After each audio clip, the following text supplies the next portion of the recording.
सूरय सच्चिद सुख स्वरूपाय स्वामिने तापहरिणे ओम नमो शिवाय ओम नमो शिवाय ओम नमो शिवाय।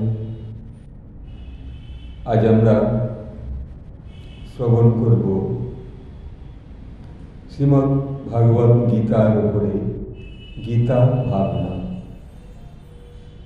আজ আমাদের এই অন্তর্যামী যে অন্তরে প্রতি মুহূর্তে আমাদের নিয়ে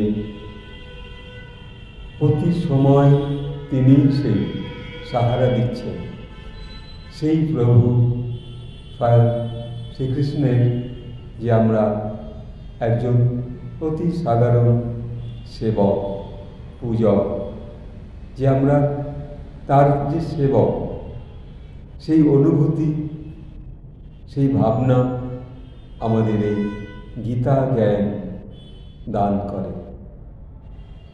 আমরা কারণ নয়, আমরা তার প্রভু শ্রীকৃষ্ণের সেবক।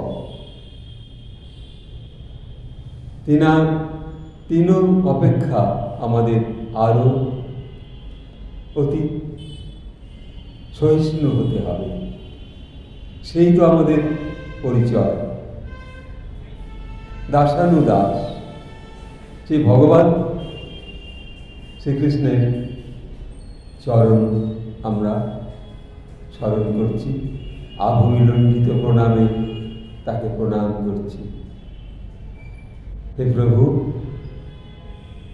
তোমার যে চরণে প্রণাম দেব, এ তোমার ইচ্ছা, আমার ইচ্ছা নয়। তাই আমার ইচ্ছা তুমি পূরণ করো।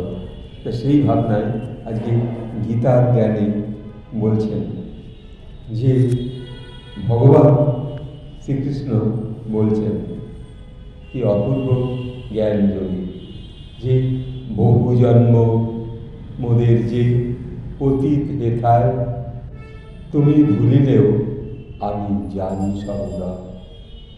তাহলে বহু জন্ম আমরা অতিক্রান্ত করেছি, আর এখন তুমি তো সেটাও জানো কতবার আমরা এসেছি। সেই আশার যে বার্তা আজ তোমার হাতছানিতে এই মনুষ্য জীবন পাওয়া।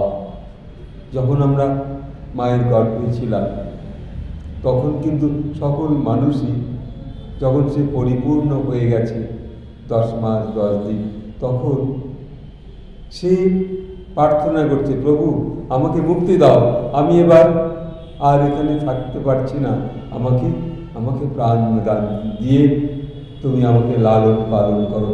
আমি প্রতিজ্ঞা করছি, আমি এই মহা পৃথিবীতে এসে তোমার নাম করব, তোমার সেবা করব, তোমার কীর্তন করব। কিন্তু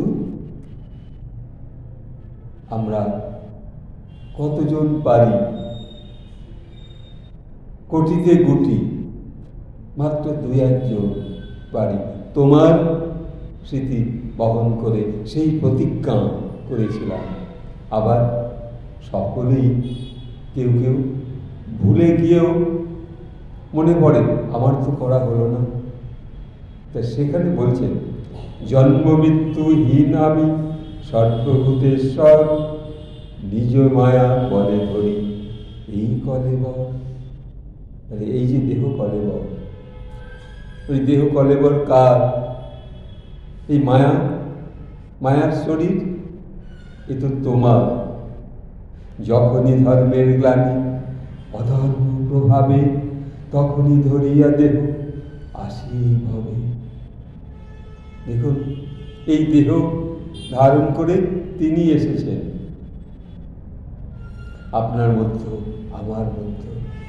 একবার তিনি ইচ্ছা করেছিলেন, প্রভু আমি একা থাকব না, আমি অনেক হব, সবার মধ্যে আমি এসে আমি আমারই পূজা করব।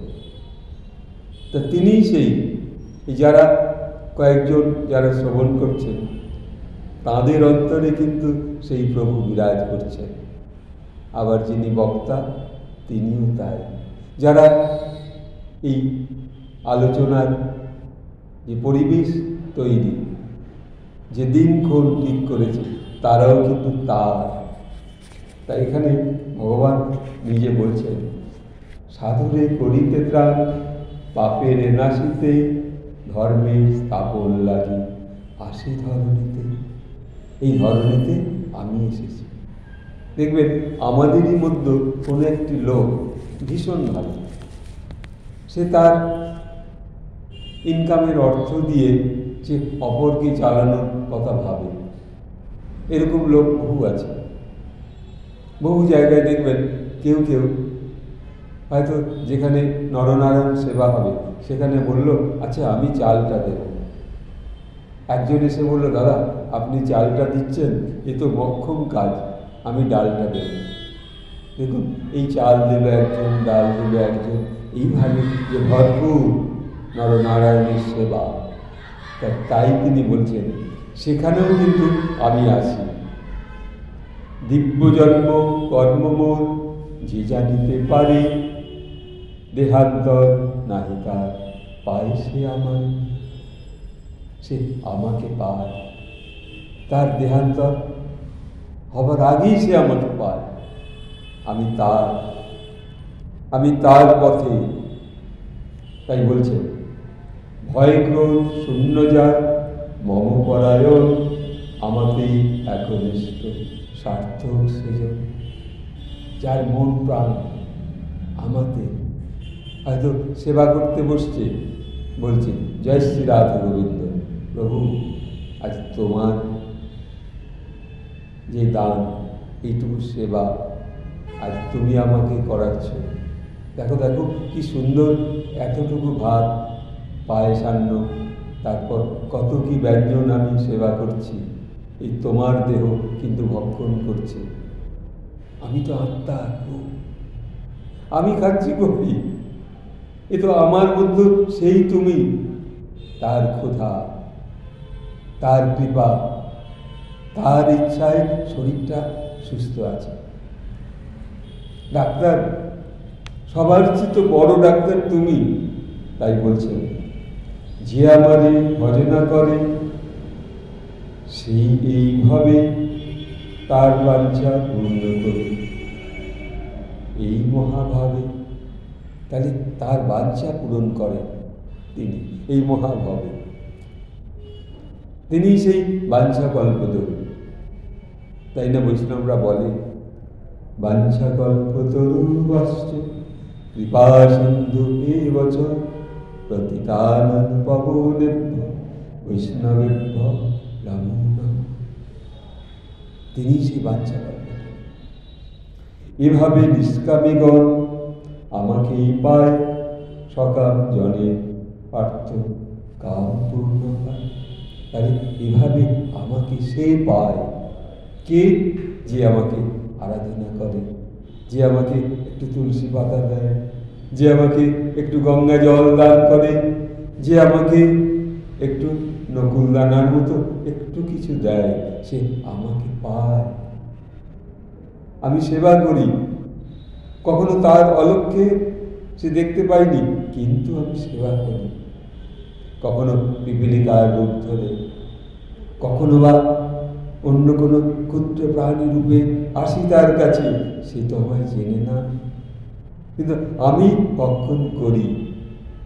যদি আপনি ভগবানকে যা কিছু দান করেন, যদি নিজের ইচ্ছা মতো কিছু একটু দান করেন, তিনি কিন্তু সেই দান গ্রহণ করেন। কখনোই আপনার দান তিনি গ্রহণ করেন না এমন নেই। তা সেই কর্মসিদ্ধি ইচ্ছা করি, দেব অর্জনে শীঘ্র লাভ হয় ফল সংসার ভবনে। এই সংসার ভবন আমি তোমাকে করে দিয়েছি, বিশ্বাস করো। তোমার ফ্ল্যাটে আমি আছি, আমার যে অন্তরের ফ্ল্যাটে তুমি আছো, তা আমি আমার এই অন্তরের ফ্ল্যাটে, হৃদয় ফ্ল্যাটে তুমি প্রভু, তুমি বাস করছো। তাই তো দেখো, যখন অনুভব করছি তখন আসছো। এই ঘর, এই বাড়ি আমার কোথায়? তোমার হৃদয়, আমার ঘর, আমার বাড়ি। তাই ভগবান বলছেন যে কর্মসিদ্ধি ইচ্ছা করি, দেবতা অর্চনে, শীঘ্র লাভ হয় ফল সংসার ভবনে। গুণকর্ম অনুযায়ী বর্ণ চতুষ্টয়, আমার সৃজিত ইহা শুনো ধনঞ্জয়। জানো ধনঞ্জয়, এ আমার সৃষ্টি। আমি কাউকে কষ্ট দিই না, কিন্তু মানুষ এত ভুল কর্ম এই রাগের জন্মে করে ফেলেছে টুকটাক, তাই সে একটু কষ্ট পায়। কিন্তু আমি সেটা লাঘব করে দেব যদি কেউ আমাকে আমার ভাবনায় আজ সে নিজেকে নিবেদন করে। তো আমার শরীর, আপনার শরীর, যাদের 60 বছর 80 বছর হয়ে গেছে, তারা যদি বলে প্রভু তুমি রেখেছ, আরেকটু থাকতে দাও, আরেকটু আয়ু বর্ধন করে দাও, আরেকটু আয়ু বাড়িয়ে দাও, দেখো তোমাকে আমি একটু সেবা করব, তখন দেখবেন আপনার রোগ অটোমেটিক ভালো হচ্ছে। হ্যাঁ, ডাক্তার দেখাচ্ছেন কিন্তু ভালোর দিকে যাচ্ছে।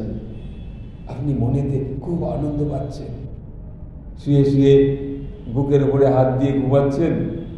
আচ্ছা, আমার হাতের মধ্যে সেই স্বয়ং কৃষ্ণ গোপাল রয়েছে। আপনি তাকে ওই আপনার হাত দিয়ে কাপড় পরিয়েছেন, স্নান করিয়েছেন আপনার গৃহের গোপালকে। সেই গোপালের যে স্পর্শ করেছেন সেই আঙুল আপনার রয়েছে। আপনি শুয়ে আছেন, আপনার হাতের মধ্যে দেখা গেল গোপাল এসে হাজির স্বপ্নের মধ্যে। যশোদা মা আমাকে কত ভালোবাসত, তুমিও তো ভালোবাসো। এই যে অনুভূতি মায়েদের কাছে কত সুন্দর করে তাকে সাজায়, হাতে নাড়ু দেয়, কখনো মুখে খাইয়ে দিয়ে আবার মুখটা মুছিয়ে দেয়। সে কি খায় না? সে খায়। সে যে প্রিয়তম, এই গীতার যে শক্তিকে আপনি সেবা করছেন, আপনাকে সেবা করছে। তিনি যেন বলছেন স্বয়ং কৃষ্ণকে যখন, গোপালকে যখন খাইয়ে দিচ্ছেন, এই দেখো না, আমার মুখটা মুছিয়ে দাও, তা নাহলে পিপিলিকা উঠে বসবে, আপনার মনে স্মরণ করিয়ে দিল। তা এইভাবে যে মেয়েরা, যে মায়েরা তার আপন গৃহে সুন্দর করে সাজিয়ে তোলে, সেই আপন গৃহের যে গোপালকে, কৃষ্ণকে, তখন সে বড় আনন্দ পায়। কোনো মায়েরা আজকে গোপালকে পুজো করে খুব তৃপ্তি হল। সে হয়তো শাশুড়ির মাকে যে বলল, জানো তো আজকে গোপালকে পুজো করে খুব শান্তি পেয়েছি, মনটা যেন বেশ ফুরফুরে হয়েছে। কেন? তিনি এসেছিলেন। কিন্তু আমরা এই চর্ম চক্ষুতে কেমন দেখব? প্রতি মুহূর্তে দেখছি আমাদের মানে সেই একবারে অক্টোপাসের মতো চেপে ধরেছে দুশ্চিন্তা। তার চিন্তা করতে পারছি না। হে কৃষ্ণ, হে প্রভু, তুমি তো সেই করুণা সিন্ধু। হে কৃষ্ণ করুণা সিন্ধু, দীনবন্ধু জগৎপতি, গোপীশ কবিকাকান্ত, শ্রীরাধাকান্ত নমস্তুতে। নমস্তে জলদভাস, নমস্তে জলসায়িনী, নমস্তে কেশবানন্ত বাসুদেব নমস্তুতে। এই প্রকাশ